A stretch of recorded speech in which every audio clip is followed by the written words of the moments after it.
ಧಾರವಾಡ ಹುಬ್ಬಳ್ಳಿಲಿ ಮಾನ್ಯ ಪಾಟೀಲ್ ಅಂತ ಒಬ್ಬಳು ಯುವತಿ ಒಬ್ಬ ದಲಿತ ಯುವಕ ವಿವೇಕಾನಂದ ಅನ್ನೋನ್ನ ಪ್ರೀತಿ ಮಾಡ್ತಾಳೆ. ಗರ್ಭಿಣಿ ಆಗಿರ್ತಾಳೆ. ಅವಳಪ್ಪ ಪ್ರಕಾಶ್ ಗೌಡ ಪಾಟೀಲ್ ಅಂತೇಳಿ ಎಲ್ಲ ಮೇಲ್ಜಾತಿ ಅಂತವ್ರು ಮಾಡ್ಕೊಂಡಿದ್ದಾರಲ್ಲ, ಅವಳ ಮನೆಗೆ ನುಗ್ಗಿ ಗರ್ಭಿಣಿ ಮಗಳನ್ನ ಕೊಚ್ಚಿಕೊಳ್ತಾನೆ. ಯಾವ ಕಾರಣಕ್ಕೆ? ಆಕೆ ದಲಿತನನ್ನ ಮದುವೆ ಆದ್ಲು ಅನ್ನೋ ಕಾರಣಕ್ಕೆ.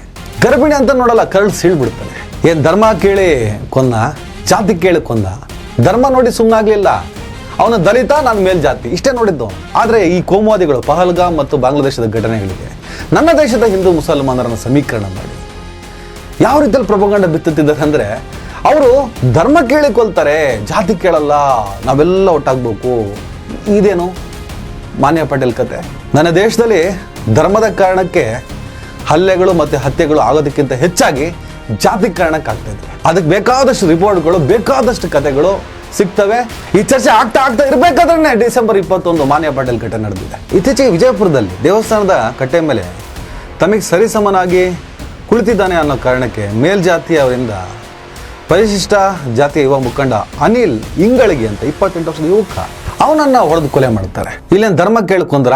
ಜಾತಿ ಕೇಳಿ ಜಾತಿ ನೋಡಿದ್ದಾನೆ. ಕ್ರೌರ್ಯಕ್ಕೆ ಹೊತ್ತು ಧರ್ಮ ಜಾತಿಯ ಬೇಲೆ ಹಾಕಬಾರ್ದು. ಕ್ರೌರ್ಯನೇ, ಕೊಲೆನೇ. ಕೊಲೆಗಡುಕರು ಕೊಲೆಗಡುಕರೆ. ಜಾತಿ ಧರ್ಮದ ಆಧಾರದಲ್ಲಿ ಅವ್ರನ್ನ ಅಳೆಯಕ್ಕೆ ಸಾಧ್ಯನೇ ಇಲ್ಲ.